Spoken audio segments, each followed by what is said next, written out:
High Counselor Zethkar looked at the holographic display with disgust. The blue and green planets spinning slowly before him seemed violent and chaotic. Massive storms swirled across its surface. Lightning flashed through thick clouds. The oceans looked angry and dangerous. "This is the world they call Earth," said his assistant, a thin creature named Vixtar. "The species that lives there calls themselves humans." Zethkar made a sound of disapproval. His purple skin rippled with distaste. "Look at this savage place. The gravity is nearly twice what most civilized worlds have. The weather patterns are completely unstable. How could any intelligent life develop in such conditions?" The Galactic Council chamber was quiet, except for the soft humming of machines. Around the circular room, representatives from dozens of alien species sat in comfortable chairs. They all stared at the image of Earth with similar expressions of shock and disgust. "The atmospheric readings are terrible," said Counselor Mrenthi, her blue tentacles waving nervously. "The oxygen levels are so high that most of our kind would die from oxygen poisoning. And the temperature changes are extreme." Vixtar touched his control device. New images appeared showing Earth's surface. Massive volcanoes erupted, sending lava and ash into the sky. Earthquakes split the ground open. Hurricanes tore across the land with incredible force. Tsunamis crashed into coastlines, destroying everything in their path. "This planet is a death world," declared Counselor Yemral, his 4 eyes blinking rapidly. Zethkar nodded slowly. "The humans have somehow developed space travel, but they cannot be very intelligent. Any species that evolved on such a horrible world must be primitive and violent. They probably solve all their problems by fighting." The council members whispered among themselves. They had never seen such a dangerous planet before. Most civilized worlds were peaceful places with mild weather, calm oceans, and stable ground. The idea that thinking beings could develop on a world like Earth seemed impossible. "What do the humans want from us?" asked Counselor Lindar, her voice high and nervous. "They sent a message requesting peaceful contact," Vixtar reported. "They claim they want to join the Galactic Council and share knowledge with other species." This caused an outbreak of laughter throughout the chamber. The idea of these Death World creatures wanting to share knowledge was ridiculous.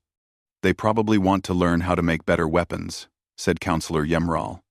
"Death Worlders always think about violence first." Zethkar raised one of his long arms for silence. "The question is what to do with them. We cannot simply ignore them since they have space travel. But we cannot treat them as equals either." "I see." "I have a suggestion," said Counselor Mrenthi. "We assign them to dangerous labor jobs throughout the galaxy. Death Worlders must be physically strong to survive on their terrible planet. They could be useful for mining operations on hostile worlds or construction work in dangerous areas." The other council members made sounds of agreement. This seemed like the perfect solution. The humans would have jobs that use their primitive strength, and civilized species would not have to risk their lives doing dangerous work. "Excellent idea," said Zethkar. "We will offer them membership in the council, but only as a labor class. They can do the jobs that are too risky for intelligent species." Vixtar made notes on his device. "Should we explain their limited role to them?" "Of course not," Zethkar replied. "We will present this as a generous offer. They should be grateful that civilized beings are willing to work with Deathworld savages at all." The council voted unanimously to approve this plan. They felt very pleased with themselves for finding such a clever solution. The humans would get what they wanted: membership in the galactic community. And the civilized species would get strong workers for dangerous jobs. "When should we send the announcement?" asked Vixtar. "Immediately," said Zethkar. "The sooner we get these primitives working, the better. Make sure to emphasize how honored they should feel to serve the galaxy in this way." As the council meeting ended, the alien leaders chatted happily among themselves. They congratulated each other on handling the human situation so wisely. None of them bothered to learn more about human culture or history. Why would they need to study primitive Deathworlders? Counselor Mrenthi stopped near Zethkar as they left the chamber. Do you think the humans will accept our offer? They have no choice, Zethkar answered confidently. They are just one small, savage world. We represent thousands of advanced civilizations. If they refuse our generous offer, we can simply blockade their system until they become more reasonable. What if they try to fight us? Zethkar's skin rippled with amusement. Fight us? With what? They probably still use primitive chemical rockets and metal projectiles. Our energy shields and plasma weapons would destroy their entire fleet in minutes. No. They will accept our offer and be grateful for it. The message was sent to Earth the next day. It was written in what the Council considered simple language that even Deathworlders could understand. The message explained that humanity was being offered the great honor of joining the Galactic Council as a working member. Humans would be given important jobs, maintaining mining operations, and construction projects throughout the galaxy. The Council members went back to their normal activities, confident they had solved the human problem perfectly. They had no idea that their message would soon lead to the biggest shock in galactic history. On Earth, human leaders read the alien message with growing anger and disbelief. The supposed honor was clearly an attempt to turn humanity into slave labor. The aliens had made their first and most dangerous mistake. They had completely underestimated the species they were trying to control. The response from Earth would teach the Galactic Council a lesson they would never forget. Ambassador Kim Min-jun stood in the observation deck of the Earth Defense Station, watching the alien fleet approach. 27 ships moved in perfect formation through the darkness of space. Their hulls gleamed with advanced materials that human scientists could only dream of creating. Energy signatures showed weapons and shields far beyond anything Earth possessed. They certainly know how to make an entrance, said General Sarah Martinez, standing beside him. Her weathered face showed no fear, only calm calculation. Intel estimates their smallest ship has more firepower than our entire Pacific fleet. Kim adjusted his diplomatic uniform and checked the translation device on his collar. They think they're coming to collect primitive slaves. Let's show them what human civilization really looks like. The alien fleet had arrived exactly as threatened in their second message. When Earth politely declined the Council's generous offer of servitude, the response had been swift and arrogant. High Counselor Zethkar himself was coming to personally explain why humanity had no choice but to accept their assigned role. All stations report ready, announced Captain Chen Wei from the command center. The delegation shuttles are prepared for launch. Kim nodded. Remember, everyone, we're not trying to start a war. We're trying to prevent one, by showing them they've made a serious mistake about who we are. The alien flagship was impressive up close. It stretched nearly 2 kilometers from end to end, covered in sensor arrays and weapon pods. The hull seemed to shift color in the starlight, like oil on water. When the human shuttles approached, small openings appeared to guide them inside. The docking bay was enormous and sterile. Everything was smooth white metal with soft blue lighting. Automated systems guided the human shuttles to landing spots, while alien security forces watched from elevated positions. Their weapons looked organic somehow, growing out of their arms rather than being held. High Counselor Zethkar waited in the center of the bay with his full diplomatic staff. He stood nearly 3 meters tall, with purple skin that rippled when he moved. 4 arms extended from his torso, each ending in delicate hands with too many fingers. His head was larger than a human's, with 3 eyes arranged in a triangle pattern. Kim led the human delegation down the shuttle ramp. He had chosen his team carefully: scientists, artists, philosophers, and engineers. Each person represented a different aspect of human achievement. Dr. Sarah Kim, the xenobiologist; Professor James Wright, the historian; Master Lee Sung-ho, the martial artist and philosopher; Captain Martinez, the soldier and strategist. Greetings, High Counselor, Kim said in perfectly pronounced Galactic Standard. I am Ambassador Kim Min-jun, representing the United Earth Government. Zethkar's three eyes focused on Kim with surprise. The alien leader had clearly expected something very different.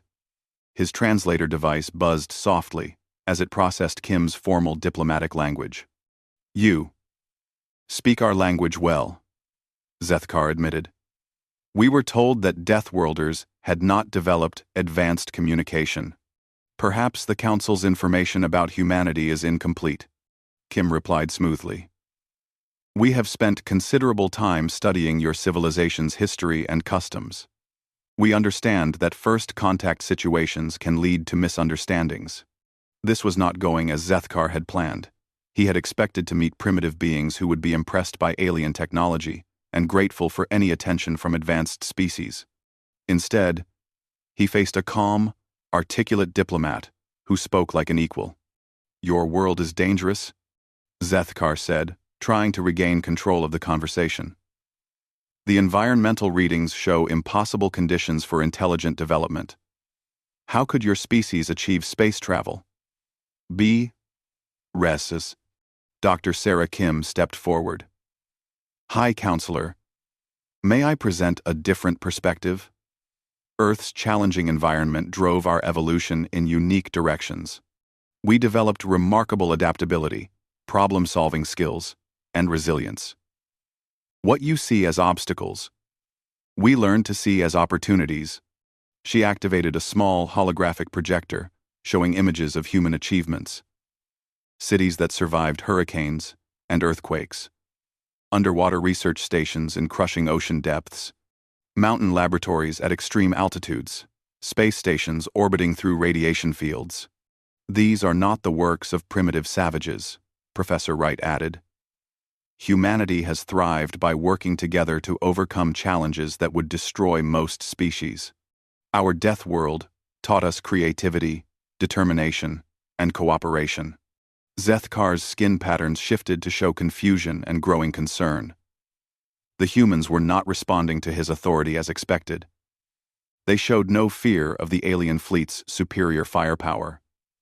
Instead, they acted like they belonged at this diplomatic table.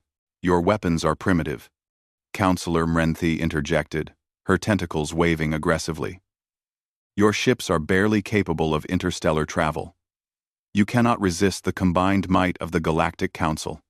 Master Li spoke quietly, his voice carrying the weight of centuries of human wisdom. Counselor, strength is not always measured in weapons or ships. Sometimes the greatest power comes from understanding, patience, and knowing when not to fight. You speak in riddles, Mrenthi snapped. Power comes from advanced technology and superior numbers. Captain Martinez finally spoke, her military bearing evident in every word. With respect, Counselor, you're making the same mistake that many of humanity's enemies have made throughout our history. You see our tools and assume they represent our capabilities. You count our ships and think you understand our strength. Are you threatening us? Zethkar demanded, his purple skin darkening with anger. No, Kim said calmly. We're trying to educate you. The Council made its decision about humanity based on limited information and incorrect assumptions. We're offering you the chance to reconsider before those assumptions lead to tragedy. The alien delegation exchanged nervous glances. This was not the submission they had expected from primitive Deathworlders. The humans showed no signs of being impressed or intimidated by superior alien technology. You have until tomorrow to accept your assigned role, Zethkar declared, trying to reassert his authority. If you continue to resist, we will take whatever measures are necessary to ensure compliance. Kim bowed slightly, a gesture of respect that somehow felt more like a warning. High Counselor, humanity appreciates the Council's position. We ask only that you consider whether force is truly the best way to handle this situation. As the human delegation prepared to leave, Dr. Kim activated her holographic display one more time. The images showed Earth's creatures, predators and prey, survivors of ice ages and volcanic eruptions, species that had adapted to every environment imaginable. "High Counselor," she said quietly, "you keep calling us Deathworlders, as if that makes us weak. Perhaps you should ask yourself, what kind of species survives on a death world? And what happens when that species decides to protect itself?" The humans left the alien flagship with polite dignity, leaving behind a group of increasingly worried alien leaders. Zethkar stared at the empty docking bay, beginning to suspect that the Galactic Council had made a serious error in judgment. Counselor Vex Ran studied the data screens in growing amazement. As the Council's chief xenobiologist, she had been tasked with analyzing the human homeworld after the diplomatic meeting went so poorly. What she discovered made her question everything the Council thought they knew about Death World evolution. "Computer, display Earth's geological activity for the past million years," she commanded. The holographic projector filled her laboratory with a three-dimensional model of Earth. Red markers showed volcanic eruptions, earthquakes, meteor impacts, and ice ages. The planet was constantly changing, constantly dangerous, constantly trying to kill everything living on its surface. "Incredible," she whispered. "How could anything survive this?" Her assistant, young Pextai, looked at the display with wide eyes. "No wonder the humans seem so strange. Their world has been trying to destroy them for millions of years." Vex Ran called up more data. Earth's atmosphere was dense with oxygen, enough to poison most galactic species. The weather patterns showed massive storms that could level cities. The oceans were filled with aggressive predators and crushing pressures. Even the plant life was dangerous, with many species that could kill with poison or thorns. "Look at this," Vex Ran said, highlighting new information. The human species almost went extinct several times. Ice ages that froze most of the planet. Volcanic eruptions that blocked out the sun. Disease outbreaks that killed millions. Each time, they survived and grew stronger. She pulled up biological data about humans themselves. Their muscle density was remarkable, evolved to function in high gravity. Their cardiovascular systems could handle extreme stress. Their brains showed unusual patterns that suggested incredible adaptability. "Their healing rate is amazing," Pextai observed. "They can recover from injuries that would kill most species.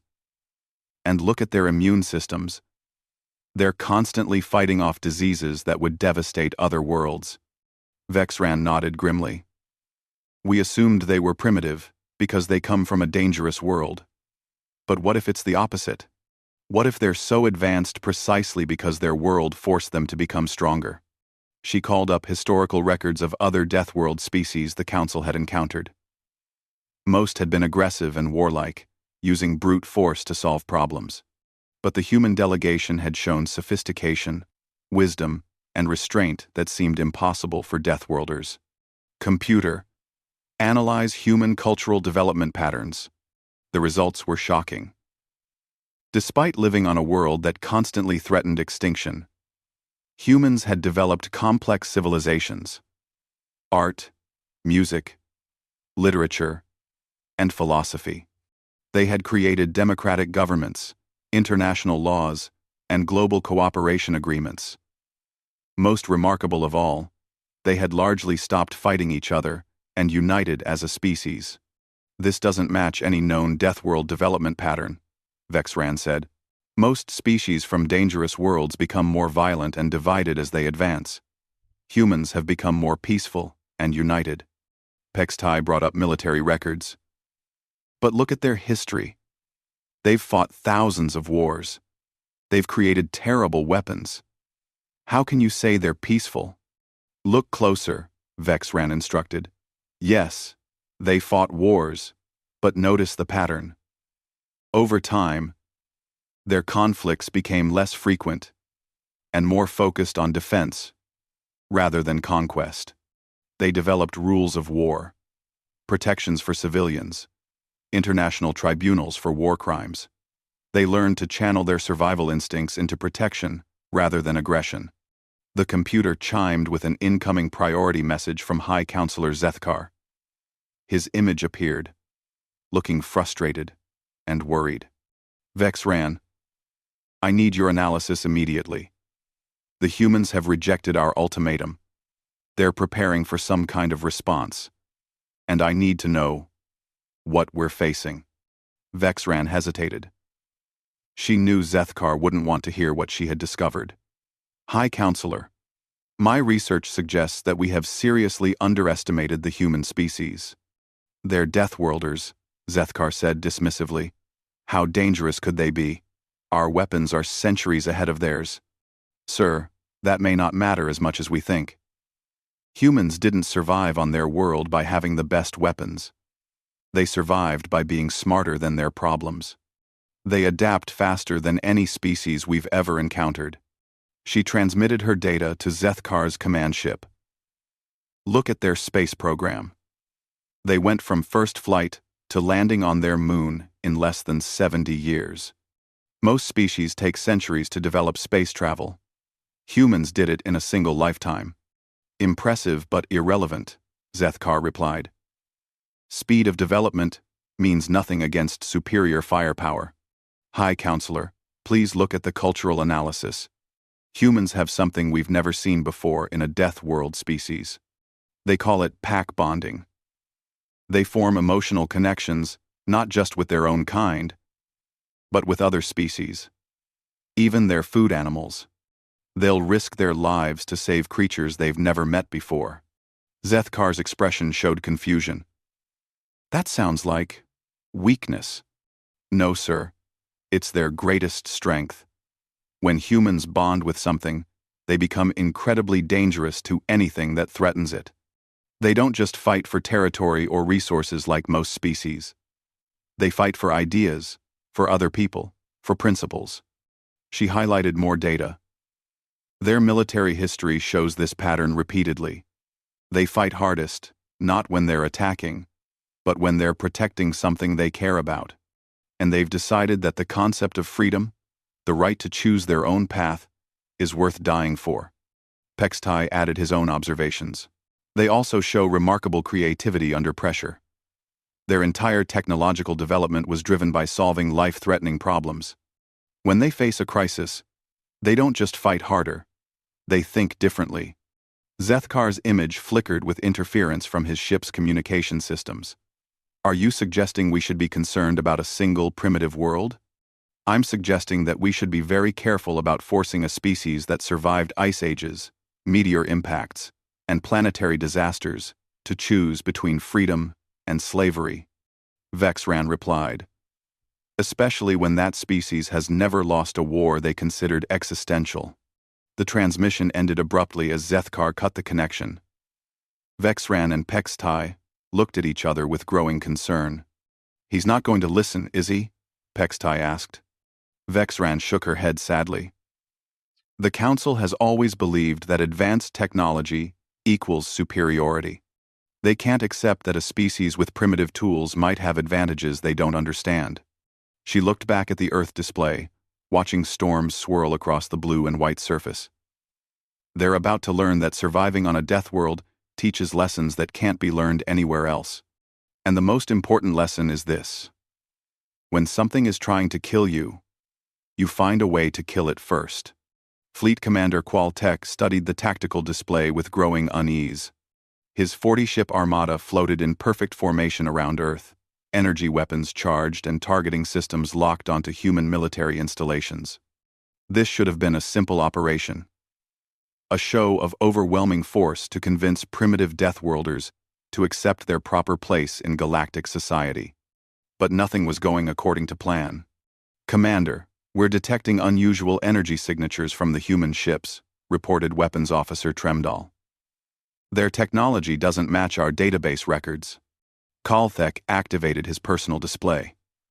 The human fleet was much smaller than his own, only 12 ships compared to his 40. Their vessels looked crude and primitive, built from metal instead of advanced composites. But something about their positioning made him uncomfortable. They're not behaving like primitives, he muttered. Look at their formation. It's not random. They're creating overlapping fields of fire while maintaining maximum mobility. And Tactical Officer Zenkar nodded nervously. Our intelligence suggested they would either flee or surrender immediately when faced with superior numbers. Instead, they're waiting.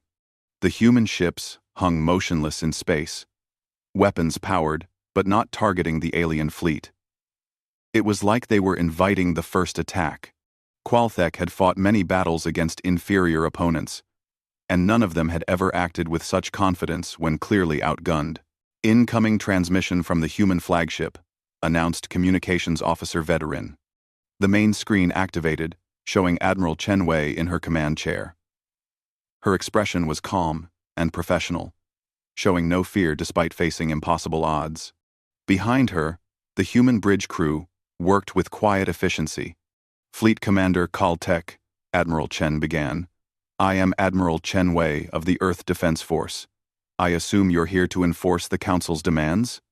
Admiral Chen, you will immediately stand down your ships and prepare to receive Council authority figures. Any resistance will be met with overwhelming force. Admiral Chen smiled slightly. Commander, I have a question for you. In all your battles, have you ever fought an opponent that wanted to lose? The question caught Qualthek off guard. What do you mean? Every species you've defeated had something to lose: territory, resources, population centers they needed to protect. They fought defensively because they couldn't risk everything in one battle. We're different. She gestured to the tactical display visible behind her chair. Earth is our only world, and you've already declared your intention to enslave our species. We have nothing left to lose and everything to protect. That changes the mathematics of warfare in ways your tactical computers probably haven't considered. Qualthek felt his confidence wavering. You have 12 ships against 40. Your weapons are primitive chemical rockets and kinetic projectiles. Our energy shields will stop anything you can throw at us. Probably true. Admiral Chen agreed cheerfully. But you're making the same mistake that every invader of Earth has made throughout our history. You're fighting the last war instead of this one. She leaned forward in her chair. Commander, do you know what humans do when faced with impossible odds? We cheat. Warning alarms suddenly blared throughout Caltech's command ship. His sensor operator's voice cracked with panic. Commander! We're detecting massive energy surges throughout the system. Something is activating. Everywhere. One. The tactical display exploded with new contacts. What had appeared to be asteroids suddenly revealed themselves as camouflaged human weapon platforms. Space stations that looked like mining facilities dropped their disguises to show military installations bristling with weapons. Even some of the debris floating near the human fleet transformed into combat drones. Impossible, Qualtech whispered. Our sensors showed no military installations. Our intelligence confirmed that Earth had minimal defenses. Your intelligence was looking for installations like yours, Admiral Chen explained. Centralized, obvious, built with advanced materials. You weren't looking for weapons disguised as civilian infrastructure or hidden in natural formations. The sensor display showed that the human fleet had grown from 12 ships to nearly 200 combat platforms, all hidden until the crucial moment. But worse than the numbers was their positioning. Every alien ship was now targeted by multiple human weapon systems from different angles. This is still impossible. Tactical Officer Zenkar protested. Even with hidden weapons, their technology is centuries behind ours. Chemical explosives and metal projectiles cannot penetrate our energy shields. Admiral Chen's smile widened. You're absolutely right, which is why we're not using chemical explosives or metal projectiles. The human weapon platforms fired simultaneously. Instead of the primitive missiles the aliens expected, streams of superheated plasma erupted from cannons that looked like simple metal tubes. The projectiles that struck alien shields weren't solid metal, but exotic matter warheads that phased through energy barriers like they didn't exist. How is this possible? Qualthek demanded, as his shields failed and warning lights flashed across his bridge. We've had your technology for over a year, Admiral Chen replied calmly. Every diplomatic exchange, every peaceful contact, every time you transmitted data to us, we learned something new. Humans are very good at reverse engineering. Weapons Officer Tremdahl stared at his instruments in shock. Commander, they've taken our advanced weapons designs and somehow made them more efficient. Their plasma cannons are outputting more energy than ours, while using less power. Deathworld innovation, Admiral Chen explained. When you grow up on a planet that's constantly trying to kill you, you learn to make everything work better with less. We took your energy weapons and rebuilt them using human engineering principles. 3 alien ships exploded in rapid succession as human weapons found their targets. The remaining vessels tried to return fire, but their energy weapons seemed sluggish and ineffective compared to the modified human versions. Retreat! All ships retreat! Qualthek ordered desperately. I'm afraid that won't be possible, Admiral Chen said. You see, while you were focused on our visible fleet, we were placing gravity mines throughout the system. Your ships are trapped until we choose to release you. The truth of her words became evident as alien ships tried to jump to hyperspace, only to find their drives disabled by human gravity manipulation technology. Another advancement, borrowed from Council databases, and improved beyond recognition. This is not how primitives fight, Qualthek protested. You're right, Admiral Chen agreed. This is how humans fight. We observe, we learn, we adapt, and we turn our enemies' strengths against them. It's the only way to survive on a death world. As more alien ships took damage, Qualtech realized the horrible truth. The Council hadn't been dealing with primitive savages. They had been negotiating with a species that had spent millions of years learning to defeat superior opponents through intelligence, creativity, and sheer determination. What do you want? He finally asked. Admiral Chen's expression became serious. We want the Council to sit down and negotiate with us as equals. We want an end to this slavery nonsense. And we want to make sure this never happens to another species. And if we refuse? Then you'll learn what happens when you threaten a species that has never surrendered in its entire history. Commander, the choice is yours. Qualthek looked at his tactical display, where over half his fleet was now disabled or destroyed by an enemy he had completely underestimated. The Deathworlders had taught the galaxy's most advanced military a lesson in humility. 6 months later, High Counselor Zethkar stood before the assembled Galactic Council in what had become known as the Chamber of Humility. The great circular room buzzed with nervous conversation as representatives from hundreds of species waited to hear the final report on the human situation. Ambassador Kim Min-jun sat in the section previously reserved for Council observers, now designated as the Human Delegation Area. Beside him sat Admiral Chen Wei, Dr. Sarah Kim, and Master Lee Sung-ho. They wore simple Earth uniforms that somehow commanded more respect than the elaborate robes and jeweled ornaments of traditional council members. Honored colleagues, Zethkar began, his purple skin showing the pale patterns of exhaustion and stress. I must report that our initial assessment of the human species was incomplete. Scattered laughter came from the human delegation, quickly stifled by Kim's raised hand. The ambassador had insisted that today's session be conducted with dignity and respect for all parties. Councillor Mrenthi's tentacles curled with embarrassment as she spoke. The Council wishes to formally acknowledge our errors in judgment. Our xenobiological assumptions about death, world evolution, were proven catastrophically wrong. Zethkar activated the chamber's main display, showing images from the failed military operation. Wreckage from 40 advanced Council warships floated in space around Earth, while human vessels remained largely undamaged. The humans demonstrated technological capabilities far exceeding our estimates, he continued. They reverse-engineered our most advanced systems in a matter of months and improved them using engineering principles we had never considered. Young Councillor Pextai, who had assisted in the research, stood to address the chamber. The human approach to technology is fundamentally different from ours, where we focus on perfecting individual systems. They excel at integration and adaptation. They make everything work together more efficiently. Master Li spoke for the first time, his voice carrying quiet authority. Honorable counselors, this was never about technology. Technology is simply a tool. The difference between our peoples lies in our approach to problems. He gestured to the display showing Earth's dangerous surface. Your civilizations developed on peaceful worlds where cooperation led to comfort and prosperity. Humanity developed on a world where cooperation meant survival against impossible odds. This shaped how we think about challenges. Dr. Kim activated her own presentation system. We studied your histories during the negotiation process.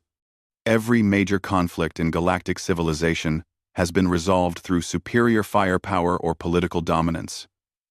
You've never faced an existential threat that required genuine innovation. The humans introduced concepts our military strategists had never encountered, admitted Fleet Commander Qualthek, attending via secure transmission from his hospital ship.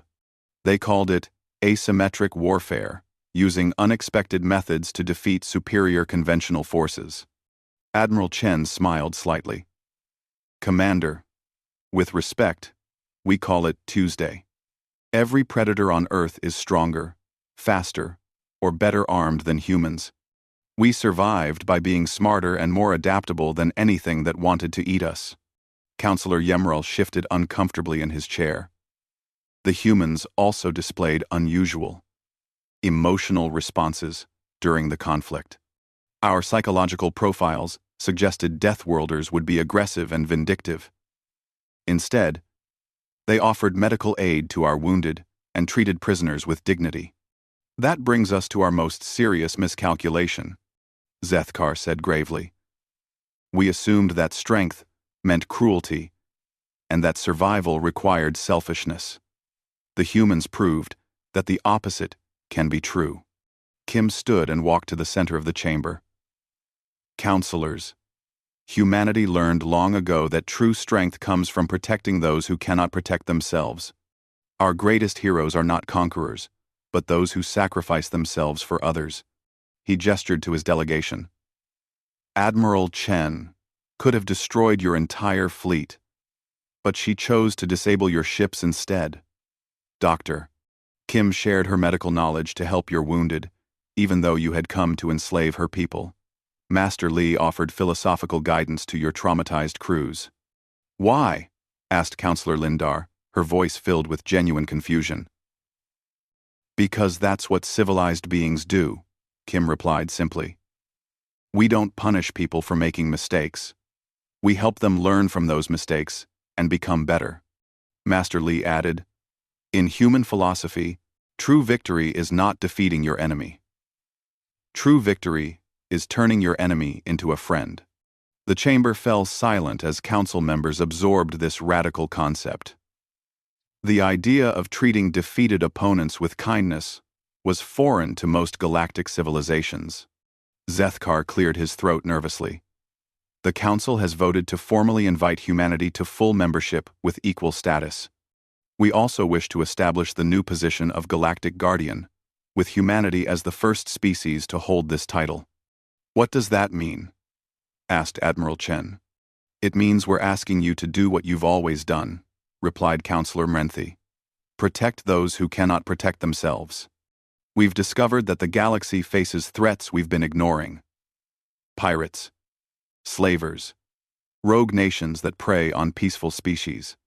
Our advanced technology has made us powerful, but it hasn't made us strong. Dr. Kim leaned forward with interest. You want humans to handle the dangerous jobs not because we're primitives, but because we're the only species crazy enough to risk our lives for strangers? That's actually exactly right, Zethkar admitted with some embarrassment. Kim exchanged glances with his delegation, then smiled broadly. High Counselor, humanity accepts your offer, but we have conditions. Quote, name them, Zethkar said quickly. First, Any species that joins the Council must be treated as an equal, regardless of their technology level or planet of origin. Second, the Council establishes educational programs to help all species learn from each other's strengths. Third, we work together to explore the galaxy and find peaceful solutions to conflicts before they become wars. Agreed, the Council voted unanimously. As the formal ceremonies began, Counselor Vex Wren approached Kim privately. Ambassador, may I ask you something? Your species could have dominated the galaxy after demonstrating your capabilities. Why did you choose cooperation instead? Kim smiled and pointed to the image of Earth still rotating slowly on the main display. Counselor, that beautiful, terrible world taught us something very important. No matter how strong you become individually, you're always stronger together. Humanity survived by learning that lesson. Now, maybe we can teach it to the galaxy. The transformation of the Galactic Council had begun. For the first time in galactic history, the strongest military force belonged to a species more interested in building bridges than walls. The Deathworlders had brought something new to civilization. The radical idea that true strength serves others rather than dominating them. The aliens were indeed dismayed by humanity's might, but they were even more amazed by humanity's heart.